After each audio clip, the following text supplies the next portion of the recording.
we are live. I want to read you something from Reddit. 4 months ago, somebody posted this, and I've kept it since. Let me share with you first so you can follow with me. So, Claude built my app in 20 minutes. I spent 3 weeks trying to deploy it. I'm losing my mind here. This is a real post, by the way. I can share the link after. Build this customer service agent with Claude. Works beautifully on my machine. Handle queries, connect to my database, returns exactly what I need. Demo it, and my team and everyone was hyped. Then I tried to deploy it. Well, you can follow the rest here. The story goes on, and as many of you see every day, people dealing with those vibe coded applications.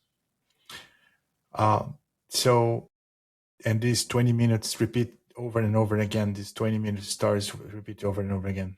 I'm Joe Zamboni. I build agents. I run in production. And today we are going to talk about why AI fails in production, not in the pitch.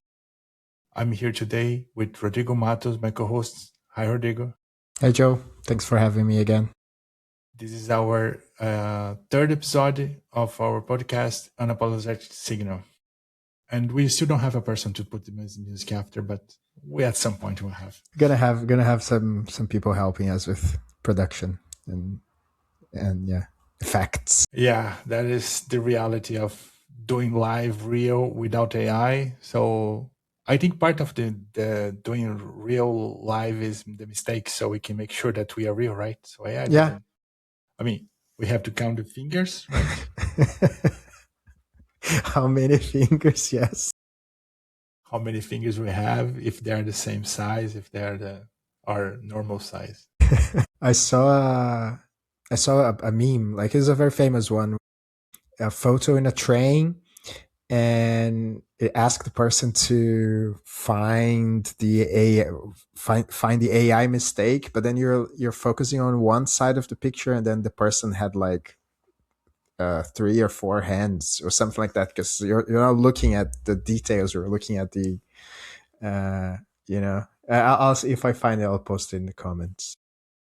Yeah, it's I think the most interesting one is like you go in public and you wear like extra fingers, so if someone takes a picture of you, you say, no, it's AI, look at, there's an extra finger there. Like there's this. What we're talking about today, Joe, that Reddit post is really interesting, to say the least.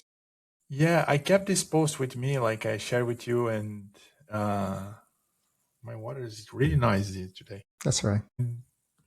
You were pointing out before we started, right, that we had these comments below here where the person is saying, like, you're not a good developer or things like that. But I don't think that's the point, right? We see this every day where we got people coming to us for help, and they have all the same problem. Like they vibe code application, and it's good. Application is amazing. Those were like everything that they want, but there are so many issues. Like you see those where they like they miss environment variables, or the environment store, like something that very often happens is I saw this happening with developers already. Once in my life, I had a developer who was trying to connect to the database in the backend by creating a SSH client on the browser. So his idea was like, okay, I have to connect in like whatever network. So he was trying to build an SSH that will tunnel his application connection to the database using this SSH in the browser. So basically it was like, I don't know how to call that, but like that was it was before the LLM. So it's not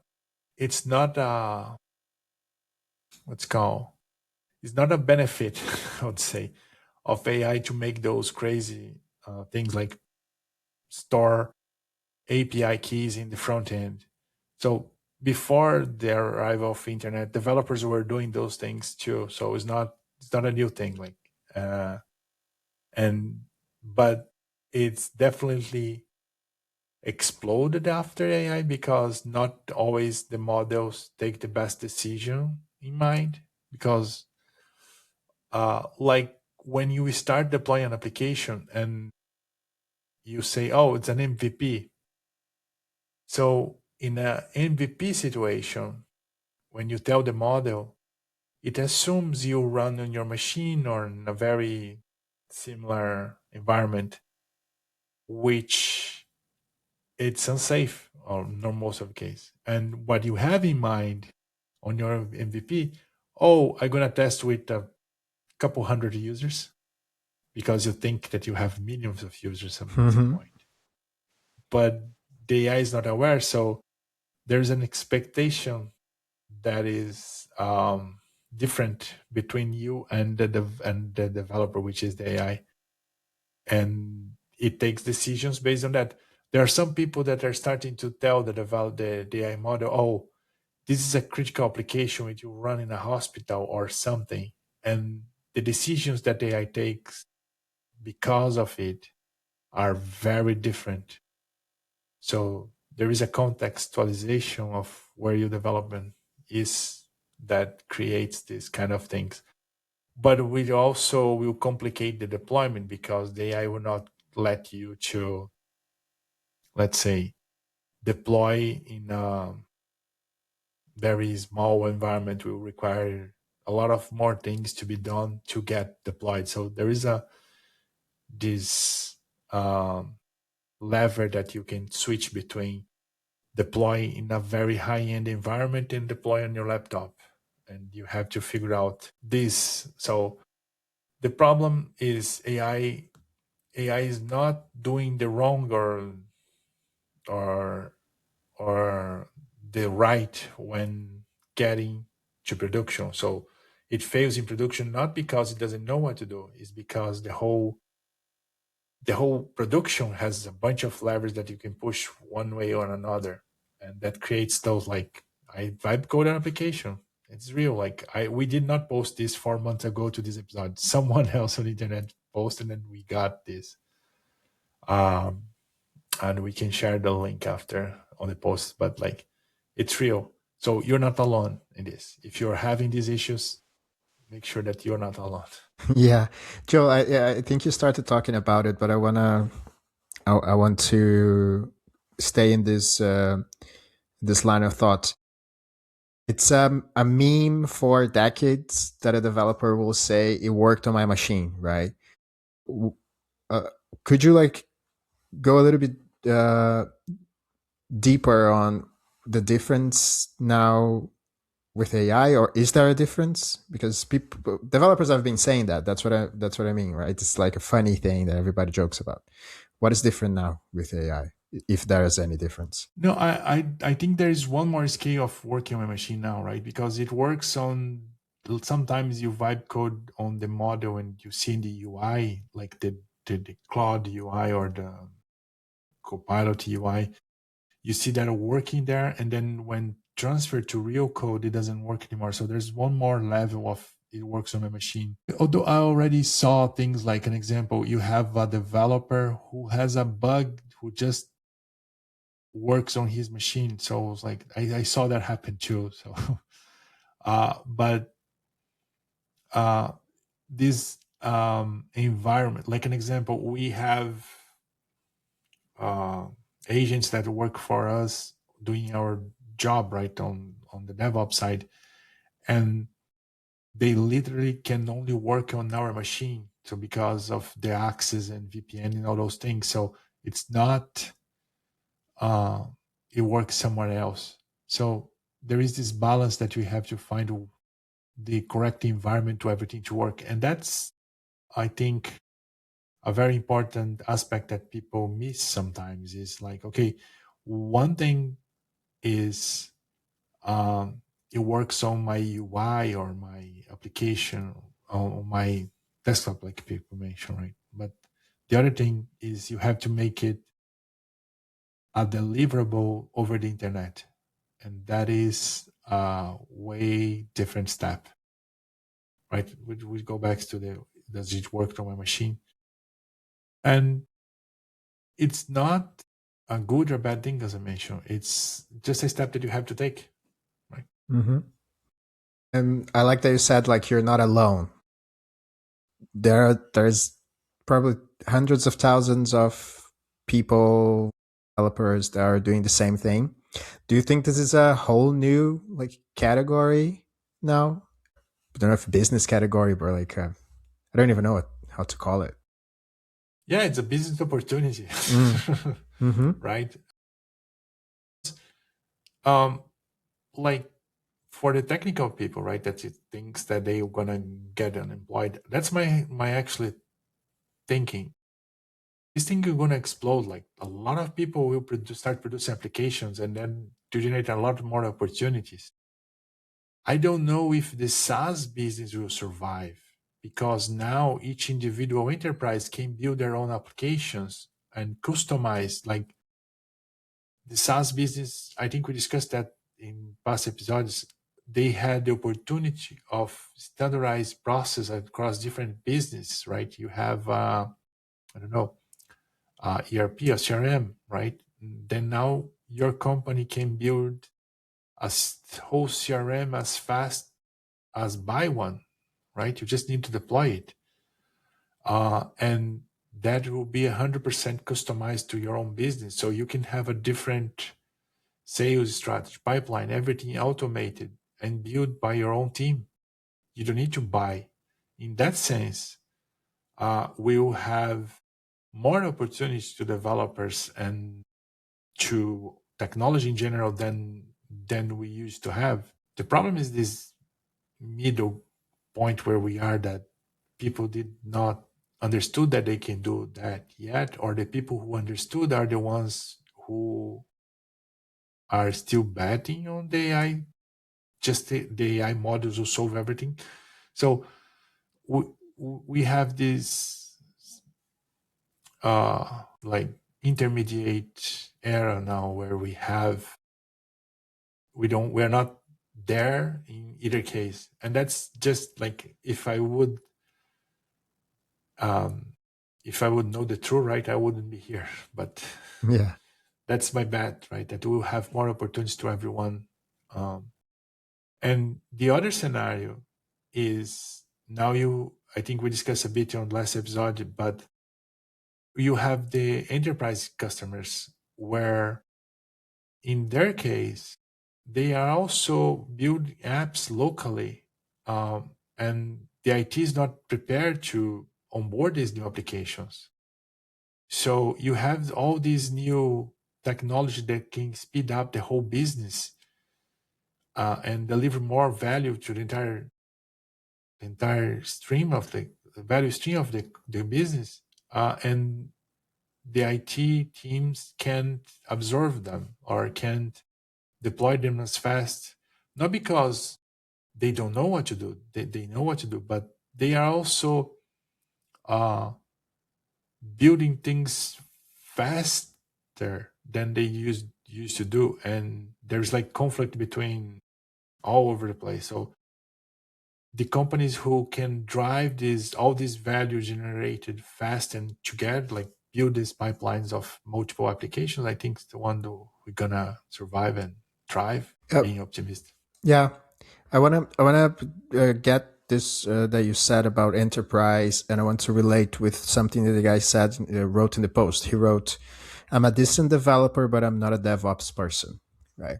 That sounds like a little bit like a confession to me. Right. So he knows maybe why. Right. Uh, in enterprise as well, DevOps has been around for a while.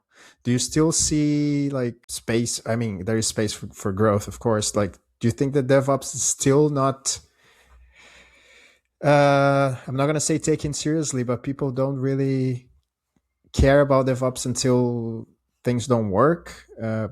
What can enterprise scale? What can an enterprise scale like operations using AI look like for DevOps? I think there are both scenarios, right? Like, I really think DevOps is working when people don't call us. Like that's my goal in any opportunity that we work. It's like, okay, if you are not calling me, I'm working. Like my process is working. That's what we strive to. Doesn't mean that we are not adding value. Like like the value is exactly that. Like you're not calling me, it means that we are working. Like it's like the you don't call the company, the water company or the light company if you get the infrastructure delivered to your house, right? You don't have someone to fix your asphalt in front of your house if you don't have a hole. Like I think the infrastructure and the pipelines that we build are supposed to be like that. Um, so if we're able to deliver that in a way that you don't see, but like you can see the value but not the trouble that you are going through, then we are good. On the other hand, uh, if you are able to see that you were deploying some application, like an example, it took an hour to deploy an application and now it's taking, I don't know, 5 minutes, and now you have uptime, like you don't have, like your uptime is always close to 9 2 3 nines. So if you see those like low friction to deploy a new application, high availability. So if you see those numbers on your environment, that's you clearly see that we are working, right? So we know how to show that we are adding value. If you have to call us for some reason, not that we did something wrong, but maybe um, that's the other scenario. Maybe you now can rely on us to improve your performance of like other parts of the business. That's, I think we mentioned a little bit on the last conversation that we were talking about the underlying process of sharing AI knowledge. So because DevOps in other companies, the developers in other processes are also about the glue between teams. Like we end up being the glue between the developers and business and operations and things like that. So we are basically the glue in some case. So if AI becomes the new glue, so then you have to call us too. So would SRE or DevOps own AI? Not own. We would help this distribute the skills. I think the skills in internal agents. We kind of can create the catalog for those guys and create the underlying shared repositories. The same way that we have shared libraries today, and we maintain the the shared repositories for this. The repositories are kind of the same if we keep following the way that things are organized. Uh, the business will end up using the MCPs and things like that, but like the shared agents that the teams internally use, it's okay to be in a repo. It's good to be. It's like we can fast interact, like enable this fast iteration between teams is also part of what DevOps does. I'm not saying that we should be the only one, like, but we are definitely equipped for that. Like the DevOps teams are equipped for that. Cool. Yeah. Funny you say that. I saw a post on LinkedIn today from a person who described themselves as not highly technical, and their title is head of AI in a very big organization. And they were mentioning how they were struggling with, you know, implementation, like cross teams and automating processes. Uh, who should own AI? Like, should this person be, or this team be technical, or this is a genuine question I have, because if SRE is gonna, or DevOps is gonna own part of it and support it, who should be the one to blame? I don't think. I mean, I think uh, people driving adoption, like you should try to find champions in the organization to drive adoption. That's definitely something like we are in that phase. Like many organizations don't have the skills, internal skills, neither the teams are prepared to use. So you need some kind of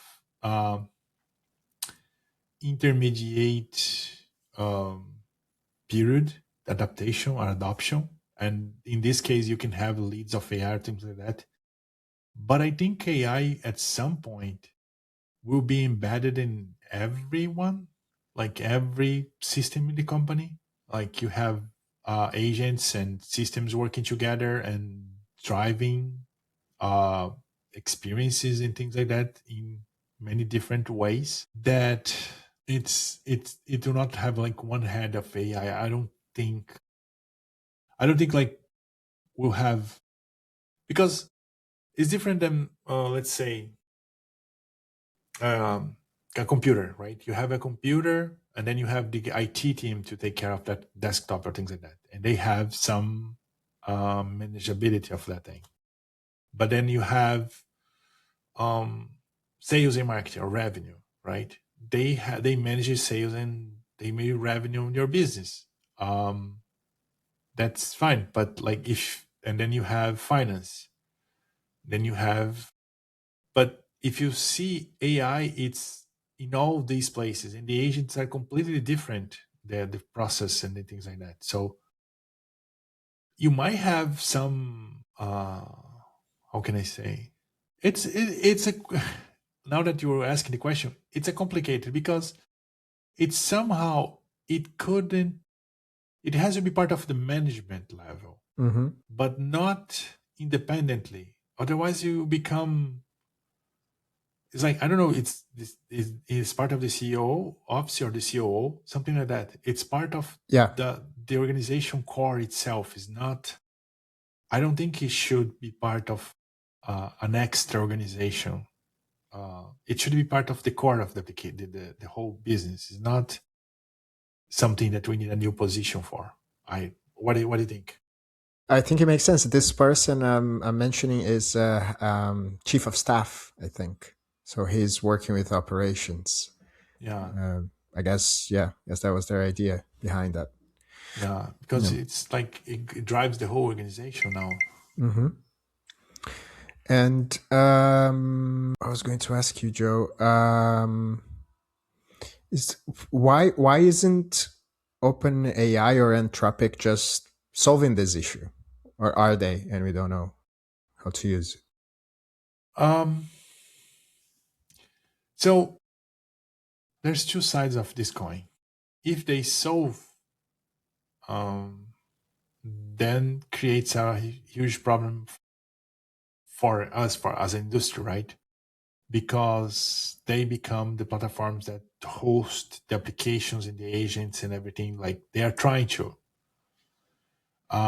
If they don't solve, that creates an opportunity for several other businesses to also solve, but also um, what's called customize better to that specific business need. An example, um, if they solve, they will have to solve for the finance industry, for the retail industry, and each one of these retail industries, like an example, you have from a bar, restaurant um, to Costco, like every single of one of those cases will have different agents and customizations and applications and things that are really peculiar to that, the way that they serve their own customers. So you have you have a several use cases. Not the I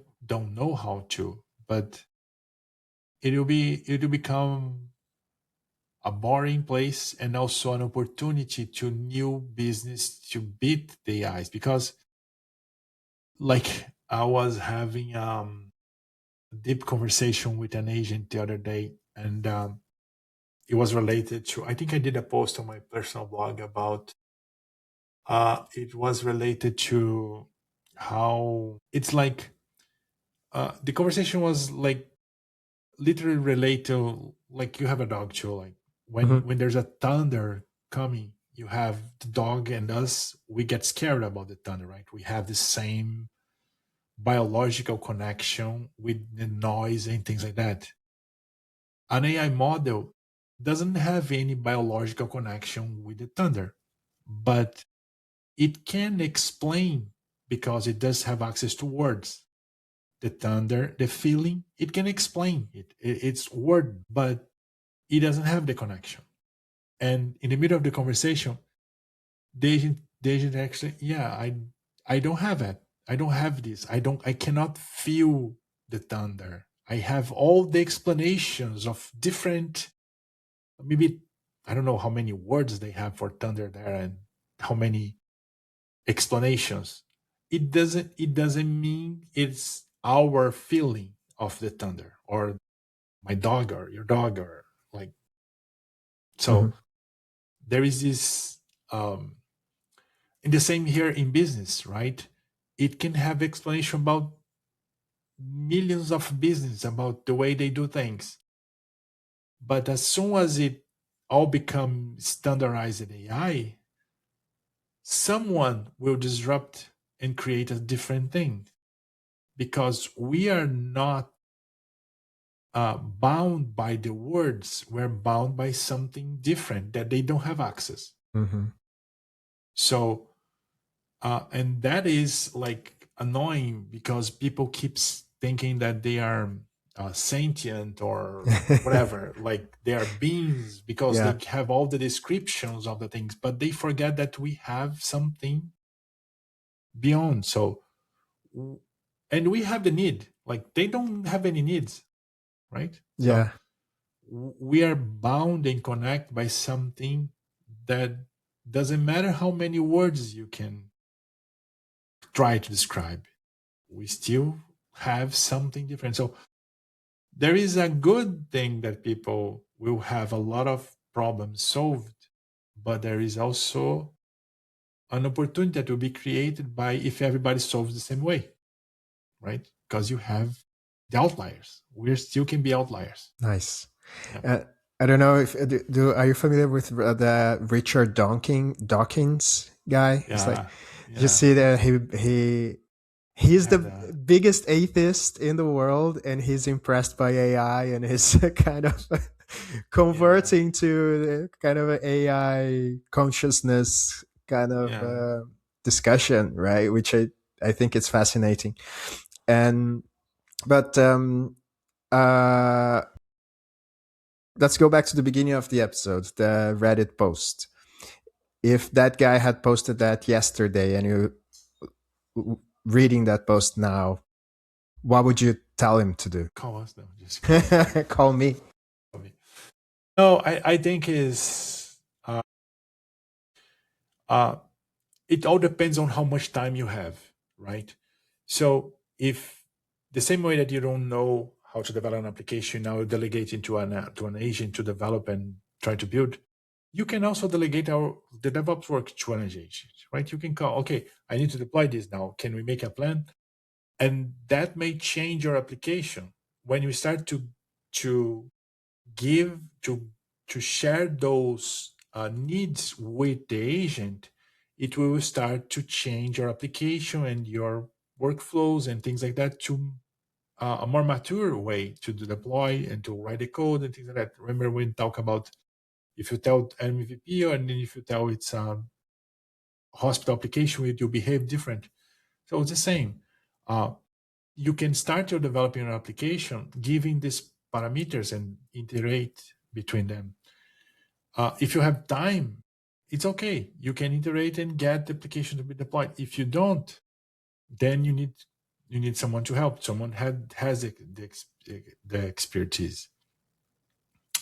We ourselves try to, uh, reduce the barrier as much as we can.